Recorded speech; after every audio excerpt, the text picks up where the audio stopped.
We're live. We are live. We are live with Mr. Timer. That's right. Our first non-sponsored timer from Mr. Timer. Because we're not sponsored by anybody. I know. Except for the Lord.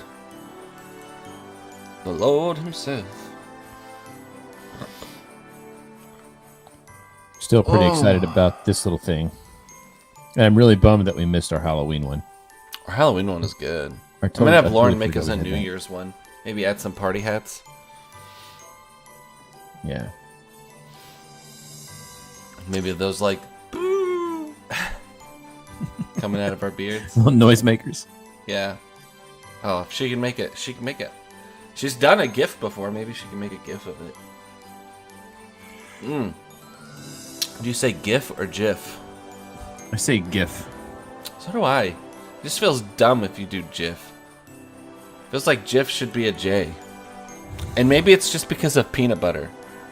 Like maybe peanut butter has set the precedence for me. Well, I have a tendency to...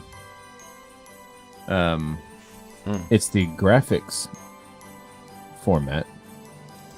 And since graphics has a hard G, I use a hard G. Graphics is what does it for you? Graphics interchange format or something like that. Huh. So yeah, it's just what it is for me. I have this battle with my children frequently. They think it's GIF. You just tell them they're wrong. I just let them be wrong, yeah. When you're in my house,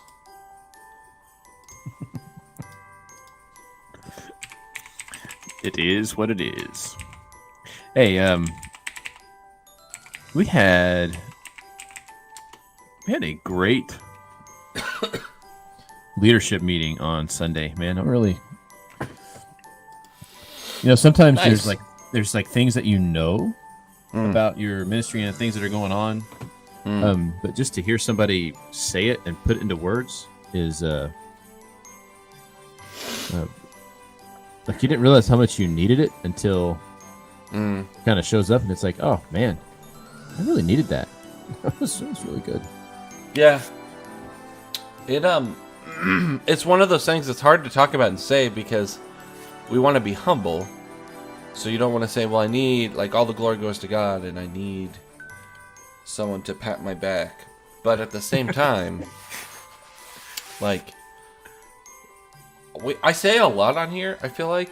Maybe because I really want people to understand, but we hear a lot of the negative, or what's not working. But we also, just a nature of our job is to, do you see that thing that keeps popping up? For Twitch is not working. Yeah. That's okay. We might not be on Twitch today, but it's on YouTube and Facebook, so. But all of our viewers on Twitch. Just kidding. I don't know what I was going to say. Oh. Give it a genuine positive compliment Right. to your minister is a very nice thing to do. It's a very nice thing to do for anybody, to be fair. Doesn't matter who it is.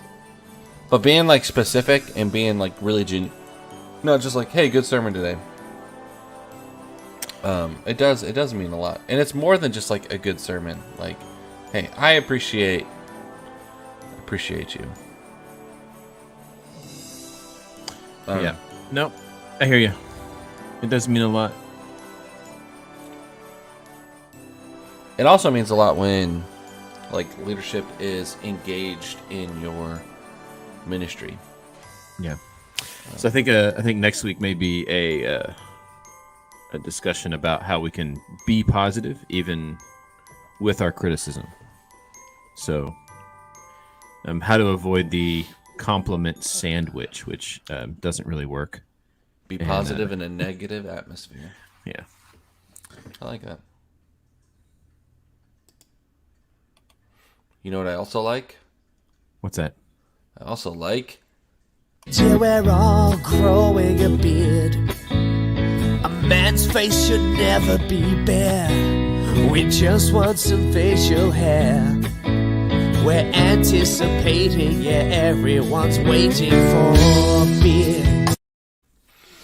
Well, hey, good morning, everybody. This is Behind the Beards. And here on Behind the Beards, we pull the curtain back, take a look behind the scenes, and try to reveal the things that you need to know about the people who are called to lead your churches and your ministries. Absolutely.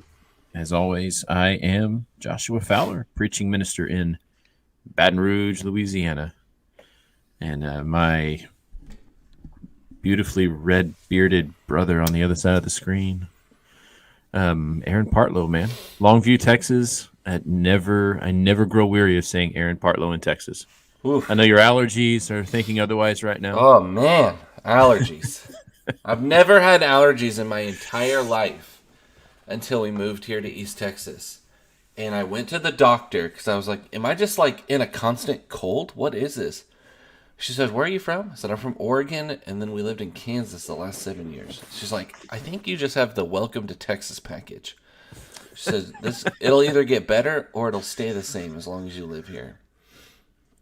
So we are doing the guess to see what allergy medicine works the best. And it's kind of like catfish. Right? It's kind of like catfish and cornbread.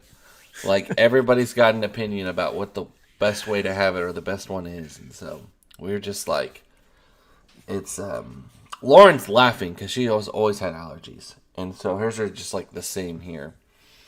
So I'm impressed. I'm impressed that you went with the catfish and cornbread reference right there, because that's a really solid Texas reference. Well, I'm a Texan now, officially. I have that's a license. Right. In Baton Rouge, it would be potato salad and gumbo. You know, the question is, does your potato salad go on the side of your gumbo, or does it go in the gumbo? And I know it sounds weird, but it is so good. In Kansas, it would be your cinnamon rolls and chili. I never came across that one. Cinnamon rolls and chili, huh? That is a staple. Well, we were in Kansas City, so it was more towards the Missouri side. So we kind of had a lot of that kind of holdover. Missouri feel? Yeah. In the big city. Yeah, that big city, Kansas City. Huge city life. Sorry. I'm trying to even imagine cinnamon rolls and chili. Cinnamon rolls and chili. That sounds terrible. We used to host the international banquet for the international students at Washburn University, and that's what we'd serve them. We'd say, welcome to Kansas. We have cinnamon rolls and chili. And if you want to mix them, go ahead. That's how we do it. You don't like dip your cinnamon roll in the chili, but you eat them together. Okay. So then there is that. So it's not like it's not like some weird.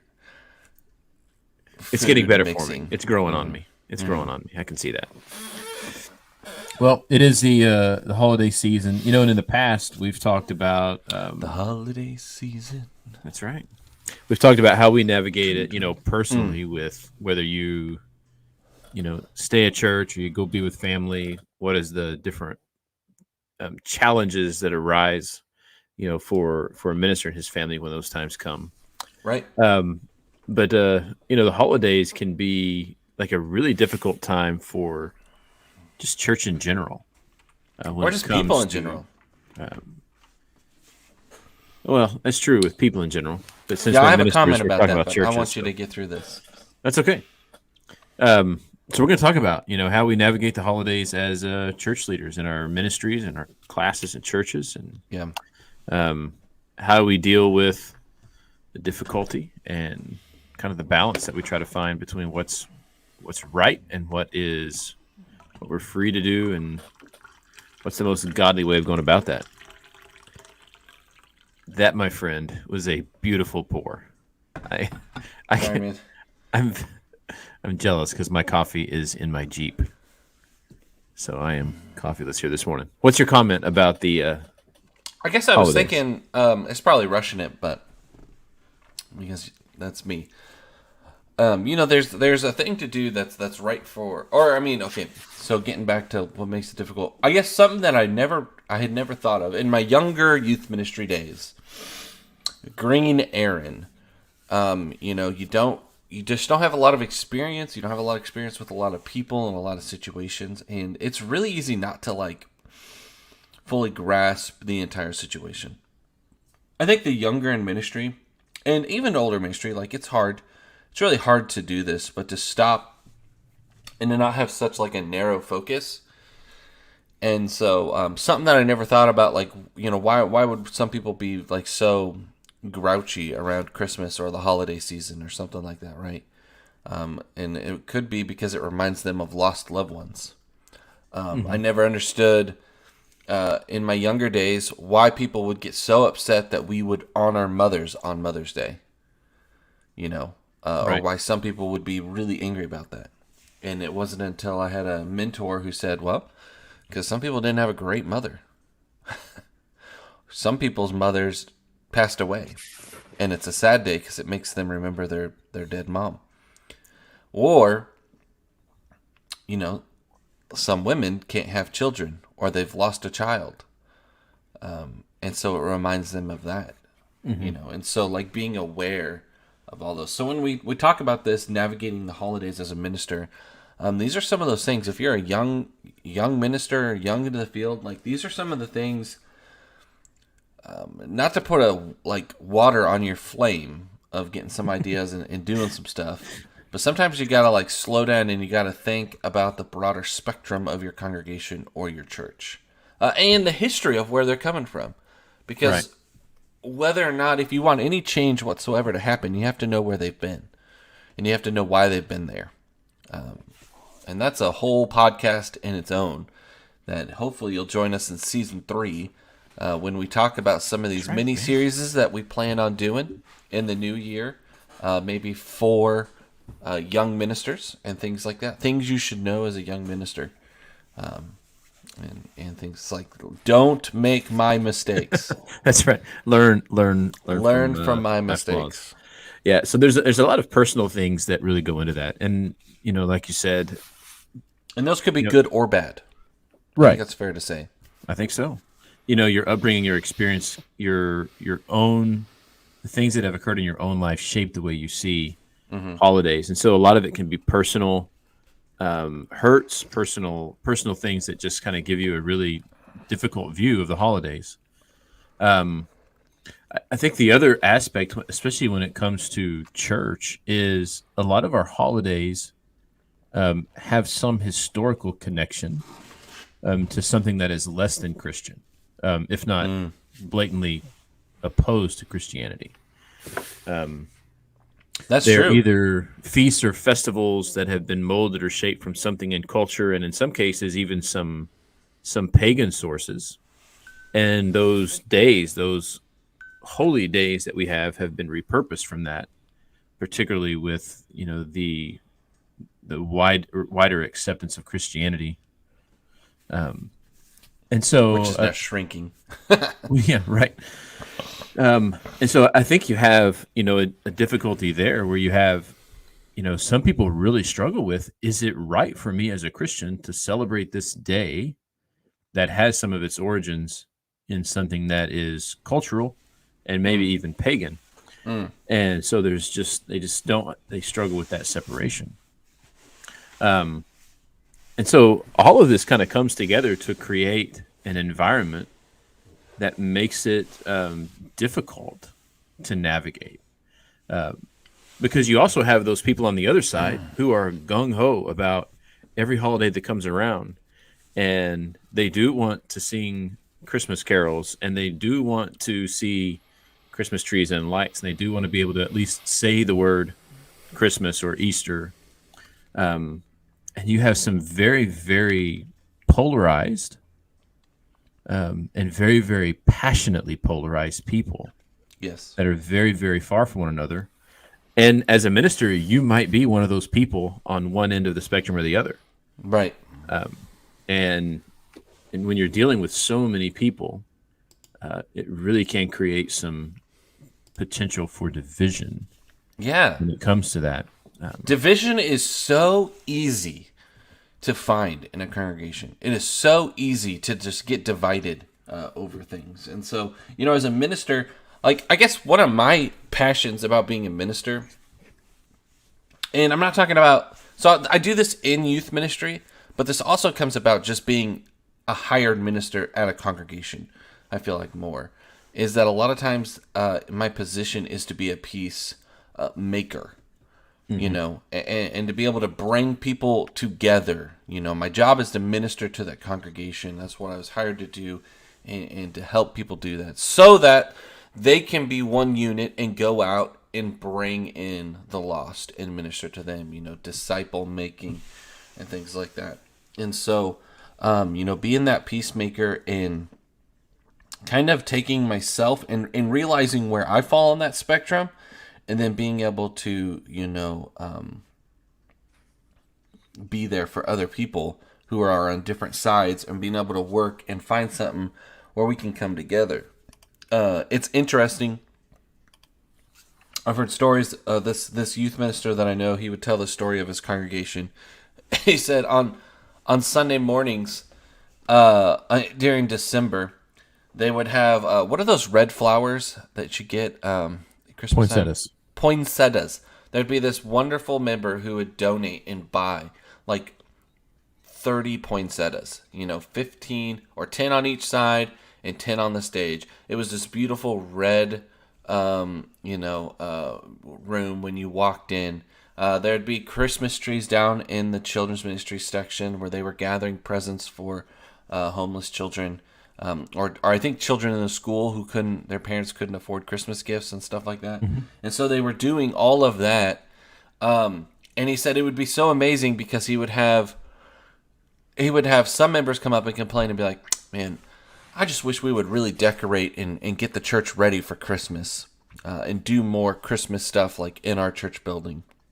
Mm-hmm. And he's like, we got poinsettias, we got Christmas trees, we song leaders who will sing Christmas songs. I don't know what more they want. And he said the most amazing thing was that those members were sitting next to members who were so mad that there was a Christmas tree down in the children's ministry wing, away from the entire congregation, and that there were poinsettias in there. And so he's like, it's amazing because they sat next to each other and they went to lunch together, and yet they're on completely different ends. And when they walk into the church, they see it in two completely different ways. Like, we're not doing enough for Christmas, and we're doing way too much for Christmas, kind of an idea. And I feel like there's no better example of being a minister in that example where you have people who are looking at the same thing and seeing something completely different. And you're sitting there going, where's the middle ground? Where can we come together and focus on, what's important? And I agree with you. And it is so important not to just... It's so easy for us, especially with today and how social media is and the inappropriate ways that we have conversations now. It used to be that you could have a conversation and you could disagree with somebody. I agree with that. But the way that we are communicating it's not that has just changed, right? It's not that has just changed. Like, that's not the only part of our culture that's changed, where, it's harder to disagree with somebody and get along. But it's also has changed in the way that we use our words to disagree with somebody. Mm-hmm. That it's almost like, people who say that, they don't realize that the way that they're using their words to disagree with somebody is more pointed and jagged and mean, and it's more about winning the conversation than it is about teaching your opinion. And so, or teaching your opinion, or talking about your opinion. And so those two things have changed. And so then it makes it even more difficult as a minister when you're navigating through the holidays and trying to do, what's best or what's good for the church body as a whole, to kind of be there. Yeah, I like that your dad here mentions, Stephen mentions Simon the Zealot and Matthew the tax collector. Right. You have these two diametrically opposed personalities. And I don't like to use the word opposed, but they are. Those characteristics are set in opposition of one another. And the challenge as a church, not I mean, certainly as ministers, but I think as Christians in general, is to figure out how do we come together, Let's come together. and not just exist in the same place together, but how do we feed one another, and how do we feed off of one another, in when we come from such very different aspects. And that can be such a difficult thing, because especially as a minister, here's typically what goes through my mind. For the people that are on the extreme end of celebrating Christmas, I want to say, how can you be so blind to see that putting Christmas trees on the stage completely takes the focus away from what we're here for? There's a time and a place for that, and how can you even think that this is the right place for it? And for those who are on the other end, I'm like, come on, man. We're talking about celebrating the birth of our King. Right. Maybe it's not on his birthday. In fact, I can guarantee you this is not when he was born. Right, yeah. However, if the whole world is going to stop and look at a baby in a manger, why would you not want to tell them about that baby? Look, I know the right way, so just get off of your little soapbox over there and come and follow me. And I've been through this, I've studied this, I've read this, and just trust me. This is what you pay me for, so get on board. That's kind of the mentality that's so easy to have. And what I don't realize in that moment is I have just provided a third extreme. Right, yeah. in the way I've presented it. And so and it's just difficult to get into that place of how do we come together, even as ministers. It's easy to create a rift and to rip a piece of paper than it is to put it back together and mend it. Right. It's easier to break things than it is to fix things, and it's easier for us to. I mean, that's easy. That's easy. Hey, get on the train, or it's going to run you over. As a certain preacher says, used to say, I think he's still preaching, but was the guy up in Washington? Yeah, get on the bus, or the bus is going to roll you over. Yeah, bad leadership techniques. Yeah, it really is bad leadership techniques. But it's kind of after us now. But it's kind of the default at times that we fall into, because often we are the paid guy. Yeah. Often we are the guy that's put in charge of vision, that's put in charge of direction. And that lead follower, get out of the way mentality is good at times. But there are also times where we have to stop and sit and hear what people are saying and figure out how we can make all of these roads converge into one. Where are we at? 22. So let's not just be another group of those guys who just keeps telling you all the problems, right? We're gonna try to give you some answers and some solutions. So we know it can be so difficult for ministers to do the right thing, and I'm doing air quotes there for you all who are listening, because sometimes there's not just a right thing. Sometimes there's many right paths to kind of get there, right? Also, super sidebar before we go on with what my dad mentioned, Simon the Zealot and Matthew the Tax Collector. One of my favorite Bible series that I do with my teenagers is to go through the 12 apostles and to teach the teens about how outrageously different their background of Jewishness would have been. And almost compare it to like different denominations today, without fully doing it and being like, it would have been like if Jesus would have pulled like an evangelical and a Church of Christer, and put them in the same room and been like, get along. And they're like, and it's intriguing and it's interesting that how Jesus called people from different backgrounds, and really forced them to really work together with the truth, kind of an idea. Okay, and use them all in such unique and use them all ways. in such unique ways, and things that fit their spiritual gifts and where they were on their path. Yeah, absolutely. Anyway, it's a cool miniseries. If you've never done it, do some research, do some homework, and sit down and do it with your teenagers. I think it's really important because a lot of times we'll go through these stories in the Bible and it'll just be like, hey, they're all the same. They're all the same. But they were so dramatically different. There's so much diversity in the New Testament that a lot of times that we forget to stop and to look at and read into, because it's different when we're reading it opposed to when we're doing that history and research about it. And if you really want to get deep, follow their paths after the ascension, after Pentecost. Really, really powerful. Really powerful. Yeah, it's. I mean, that's good stuff right there. That's good stuff. Okay, so how can it be difficult for ministers to do the right thing? How do we find that path? Okay, so now you're at this church. It's the week before Christmas. You're supposed to be with your family at Thanksgiving celebrating. Hey, you took the week off, but you're preaching on Sunday, so it's not really taking the week off. I always find that really funny. Just the other day I was asked, hey, well, you have the whole week of Christmas off. And I was like, but I'm preaching on the 26th. Yeah, but you have the whole week off.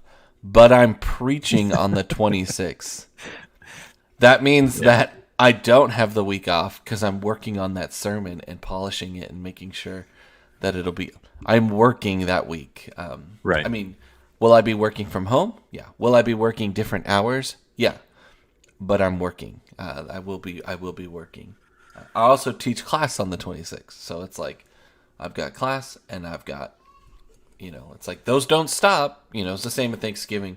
We were coming home and I was like, well, I'm working all day Saturday because I got church on Sunday. It doesn't just pause.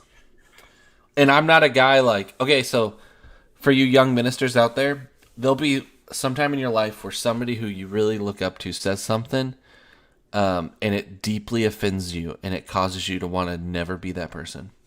So one time at NCYM, Dudley Chancey gets up there and he makes some comment about how, and you all are the good youth ministers, right? You've never walked into a Wednesday night class and had no idea what you were doing and opened your Bible and just taught a random lesson, because you guys are always prepared. And I went, oh, that's a joke? And that means that there are people who sometimes find themselves in that position or might find them. So it's like, I always prepare for Bible class and I always make sure that I've read my lesson, that I've gone through it, because I never want to be that guy who's like, I'm just winging it, kind of a thing. Okay, that was a long tangent. I just wasted 5 minutes of everyone's life. I apologize. Josh, you start talking. Tell us, how do we get to finding that right thing? What's your process of finding peace and getting through there? So we're in this Christmas season right now, as you can tell by our Christmassy logo, and we're Christmas people. So obviously, I will begin. Thank you with, to Simply Lauren Designs. That's right. I will begin with Mother's Day and Father's Day, because that's just logical, right? And I kind of grew up in a vein that said you have to preach a Mother's Day sermon on Mother's Day, and you got to preach a Father's Day sermon on Father's Day. Until recently, I had a friend of mine share some of the struggles that they had with those days, just as we mentioned before. And I had another friend who he said, this is what we do. We share a blessing for our mothers and fathers at the beginning of each service. And that blessing covers all people. It covers mothers, it covers grandmothers, it covers people who've lost children and people who've lost mothers and people who want to have children but can't. And it just says, basically, wherever you are, we want you to know that we're here for you. We see you, we hear you, and we love you. And then, maybe the sermon has an analogy about a mother if it lends itself to that. But otherwise, it's just a worship service with a sermon that's about the gospel, and we allow the Spirit to kind of shape and mold our message in the way it always does. And so that is one way of kind of giving a nod to the people in the pew who are struggling. It also gives a nod to the people in the pew who are really celebrating this day. And it gives an even greater nod to the gospel of Jesus and to the working of the Holy Spirit in this worship service. And it reminds us that while all of these things are going on around us, we really are here to be inspired to be Christian people. And anything that takes focus off of the gospel really doesn't have a place. And so we're going to preach the gospel. And that might go through some avenues that maybe give some deference to these things that are going on in our culture. But ultimately, we're here for Jesus, and that's what we're going to preach. And so I thought that was kind of the launching point for me when it comes to holidays and preaching.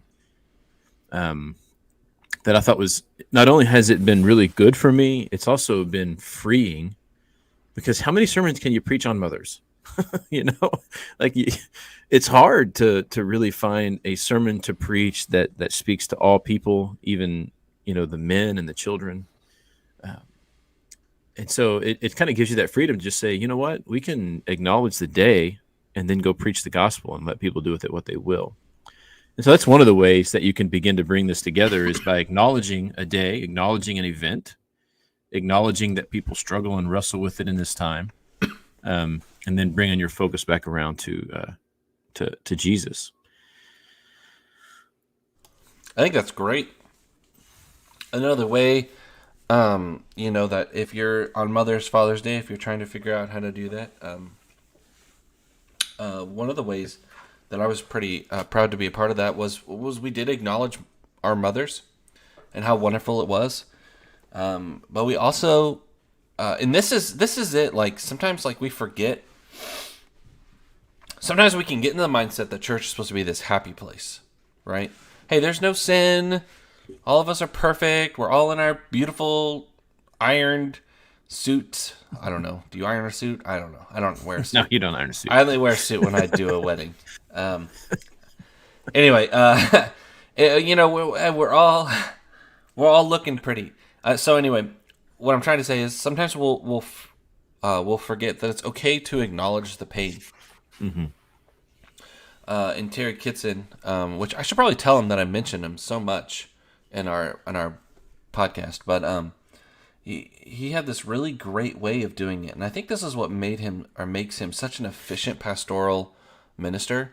What was his connection with people? Like he has such this connection with people, and he's such a great way of listening, that he was able to acknowledge our mothers and make them feel special and remind us that mothers are special. But then he would also pause and stop and be able to acknowledge, the pain. That sometimes that there is a pain that comes with Mother's Day. And so taking time to do both, not focusing super hard. Nobody wants, I want you to acknowledge that I have a cut on my arm, but I don't want you to poke the cut in my arm. You know what I mean? And I think that's a really good analogy for doing this, is because I want you to acknowledge it, but I don't want you to lay on it or lean on it. But I want you to know that it hurts. And so acknowledging those kind of things. So you get to the more difficult holidays. And I don't know. Maybe I'm just biased. But I've never really found that much of a problem around Thanksgiving. Nowadays, it's starting to become a little bit more polarized. I don't know if that's the right word, just because of some culture change and and some things like that. So it'll be interesting to see how that kind of changes in the future with our younger bodies or younger members of our church, and if it will change or if it won't change or what it's like. Right. So that'll be interesting. But as of right now, I haven't, doing a Friendsgiving, I don't seem to get a lot of pushback or any pushback. The biggest pushback I get is people get worried about, just potlucks in general, like people just bringing food. But hey, that's the joy of potluck. That's the joy of going to the cheapest Chinese buffet. Tastes good, but you're gonna risk it. But Christmas is one of those where people really like to decorate. Mm-hmm. They like to decorate their homes. Christmas and Halloween. I don't see many people trying to decorate the church for Halloween, though. No, but doing a trunk when it or comes treat, to worship. But stuff like that. But that's what I mean. Yeah, I mean, like those two holidays, I feel like are the most controversial, and Easter even, and just because of the roots that come from the Easter festival. But a lot of people want to put poinsettias on the stage. Maybe some people want to see a Christmas tree on the stage. Or even in the vestibule. That's a nice word. In the Thanks. foyer. In the foyer. So, that becomes more of the challenge. And I think, in my work, the middle ground has been reminding people those things are not evil and those things are not sinful, but would they be getting the most benefit right here in this place? Or could we go decorate this other room that's here in the same building? And that's really where we have all of our fellowship activities anyway. We're going to have our potlucks over there. We're going to have our Christmas, because we do have a Christmas feast. This year it was, the theme was the Grinch. Last year, or 2 years ago, it was the Polar Express. I remember those pictures. That's right. So we have the kids come in, we do a service project, we watch a little movie, and we have a big dinner together. I said, how about if we decorate, that area of the building to the hilt? But we can leave our auditorium, the place where we worship, as it is. And we might have a Christmas-themed message. We might talk about the birth a little more this time of year. But we're not going to get up in a Santa Claus outfit and say, ho, ho, ho, Merry Christmas, and then start the sermon. You're not going to get in your gift-wrapped suit on the 26th. That's right. No, I'm not going to do that. But I will wear it back there, because then you have the people who really want to celebrate it, and that way they can go over there and they can do it. And those people who have a little more of difficulty around it, like you said, you're not poking that wound. And we're still allowing people to celebrate it in a way that they would like to. We can still give some deference to it in some of our topics, and we can mention it. We can teach people how to be Christian in a world that's looking at Christ. I mean, and we can let the focus be on Jesus and let the focus on the holiday be with the same people, just in a different context. And that works for us. Some would argue that, they're not looking at Christ. They're looking at Santa Claus.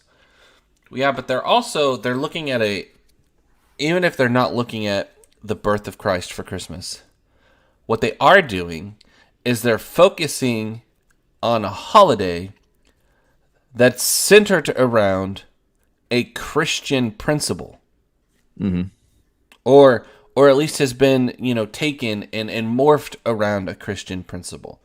The idea of denying yourself and giving a gift to somebody else, that it's about giving a gift, not necessarily receiving gifts. Like, that's something that we all teach our children, whether or not they are Christian or not Christian. Everyone teaches their child that during Christmas, And so the whole principle generosity, is about generosity. It's about this Christian principle. Like, oh, what a great way to live. Don't you think that in the Christmas spirit, don't you wish people were like in the Christmas spirit all year round? Yeah.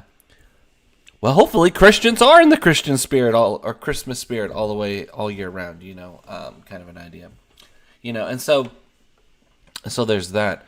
Young ministers, young elders, new deacons, all y'all, listen up right here. Remember these words. All are welcome to come and sit at the feet of Jesus. And it is really easy to want to leave people out. And say, oh, well, then we'll have this thing, and the people who don't agree can go over there. No. You just drop the cleaver, and you're dividing the church. Don't do that. Your job is to find a way to bring everyone together to sit at the feet of Jesus. Right. That's our job. That's your duty. And don't allow differences and things like that to divide us and bring us there. Do the opposite. Do what our ancestors in the Restoration movement strived to do, which was come together and find common ground to sit at the feet of Jesus. Just remember that.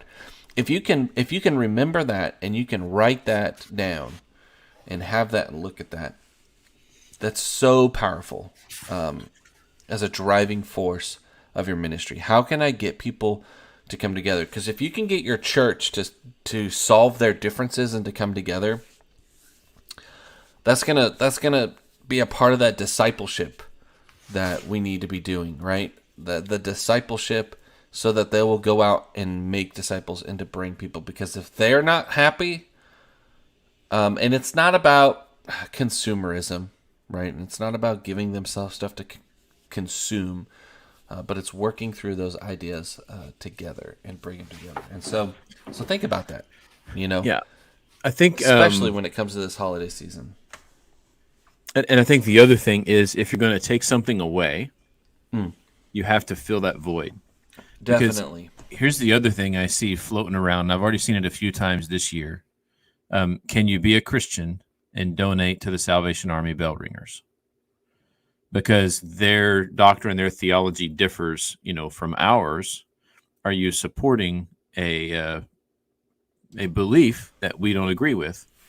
Can we also say, on that note real quick, there's a lot of young Christians who didn't realize that the Salvation Army was a church. Right. And embarrassingly, they only found out like 3 or 4 years ago. Mm-hmm. Yeah, right. As I slowly raise my hand. Well, and so here's the deal. It's like, that's fine. If you don't agree with what they are teaching and they are preaching and the things that they are doing, that is your prerogative and certainly your responsibility to use your money in a way that is in line with your conscience. However, if you're going to tell people that they should not go and give money to an organization that does so much for the impoverished in this time of the year, then you need to go do something for the impoverished during this time of the year. Yeah. And so if you're going to tell your people you shouldn't be doing this, you have to give them some other way to go and reach those people. Because that's what should we be doing anyway. And so it's not just about giving someone a negative, but providing a positive that fills that void. Yeah, I mean, Steve says he donates to a food bank. Whatever it is, we have to find some other avenue that's going to go and accomplish that work. And I think sometimes a lot of times I could do a better job of that. It's not just about, hey, we really shouldn't do that. But let's set this positive avenue over here where we can then, so maybe we don't do it this way, but we can go and do this and we can accomplish the same task just in a different way. Because a lot of times people aren't necessarily looking for that one thing, and specifically it's just the most convenient way to do something that they think is right. And if you can give them a better way, then that's kind of the way to go. So, absolutely. Fill the void. So what's that magic pill that brings it all together? I don't know. I think we'd probably say different things. For me, it's always peacemaking and finding the common ground and remembering what's important. It's what's truly important. And it's hard for everyone to see eye to eye on what's truly important. A lot of times. Yeah, I think so. And I want to distinguish between peacemaking and peacekeeping. Absolutely. Preached a whole sermon on it. Yeah, and we find ourselves so frequently in a peacekeeping where we are managing conflicts and we're holding people apart, right? That's right. Peacekeeping is the guy holding his arms out, just holding people back from fighting each other. Right. Right. And so continue. Yeah, and peacemaking draws people into harmony and says, "Look, we're not about keeping you apart. We're about how do we come together and how do we walk this road side by side, shoulder to shoulder, not at arm's length." That's right. And so I think you're right on. It is about peacemaking, about finding that road that all people can walk down, and not only can they walk down it, they can walk down it and be fulfilled, and completely, wholeheartedly engaged in what's going on. And I think it's super... Go ahead. It's not about me, and it's not about you. It's all about Jesus. Go ahead. It's super what? Amen. Well, I was going to say, I think it's super easy as a pastor. And I use that word to cover ministers and elders and deacons and anybody who's pastoring and being part of the church. I think it's really easy to fall into a lifestyle of peacekeeping because it's a lot easier to peacekeep at a church and be a leader and be the peacekeeper. It's a lot harder to be the peacemaker at a church because when you're the peacemaker, that means that you're identifying and talking about these issues and these problems, and you're having them sit down at the table and talk through them and solve. And, what was it? There's like a quote about like the best worship service, and it's talking about like singing new songs and old songs is like the best worship service is where everybody can leave disappointed, the same amount of disappointment or whatever, because nobody's happy. And so, it's easy for us to fall into that pattern of peacekeeping. And it takes a lot more work to be the peace maker and to bring people together and to sit down at the table and to do exactly what you said. Like, okay, so maybe we don't put any decorations in the worship area, but maybe we put them so when people walk in, and where people are standing and having fellowship, we have some stuff. But even though we preach and we say that the church is not, is not the building, it's the people. Hey, that worship space sometimes can be a sanctuary for some. And having that realization and trying to find that common ground, because the whole goal is to get people to come together in the name of Jesus. So I don't think the auditorium is the church, but it is important, and the space is important, particularly in those moments when we are using it for important things. Yeah. And it's not the space that's important, but it's what transpires in those moments where we are gathered there. I can get behind that. And, if we are violating someone's ability to worship, causing your brother to stumble, sounds scriptural. It does a little bit. But I think that's really, for me, quote the Bible on this podcast. So sorry. I think that's kind of the moment for me, though, is it's a challenging road to walk, to be peacemakers, not just peacekeepers. And so in those moments where you find yourself struggling a little bit with how we are or aren't celebrating certain items, instead of just assuming, have a conversation with those people who are making those decisions and say, hey, did any thought go behind this? And if so, tell me where you're coming from. Because the truth is, most of the time, it's pretty well thought out. I wouldn't say it that way. I would be upset if somebody said, was there any thought to it? Well, I didn't say it like that. No, but that's how I heard it. That's how you heard it. Which is how somebody would hear it if they planned an event and you said, was there any thought put into this?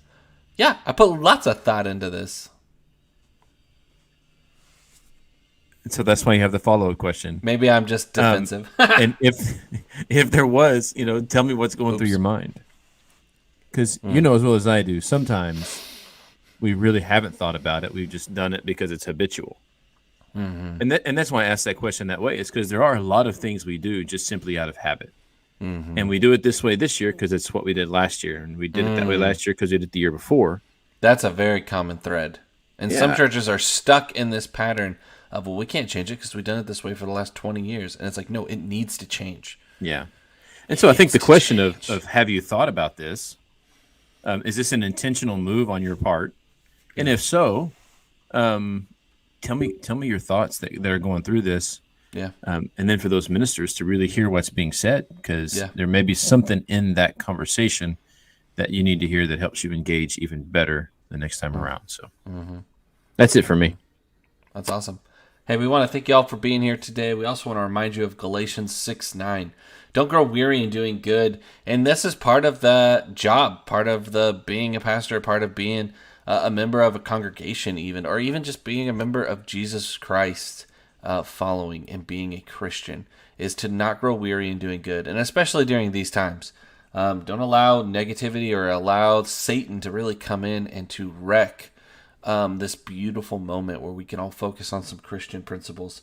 And the world is trying to be a healthier and gooder place than it's been, right?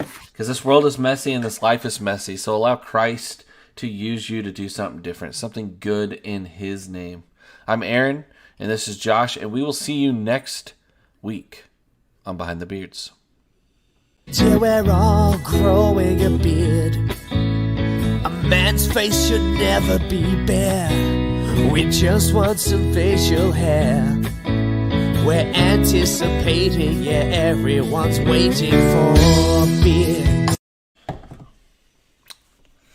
was a good episode. I liked it. I was debating on whether or not to really argue with you over the last point of, I wouldn't say it like that. And I was like, no, we'll just let it I don't fall. know. I was kind of getting excited. It's been a while since we disagreed on the podcast. I like it when we disagree. I like a little fire in the show. We need to set up a debate. That's right. Oh, I don't know if I want to debate you, but I'll definitely I will lose a debate with Josh. But man, I got to figure out how to turn Siri off on my Apple Watch, because she always is a listening and always is like, I didn't quite catch that. Oh.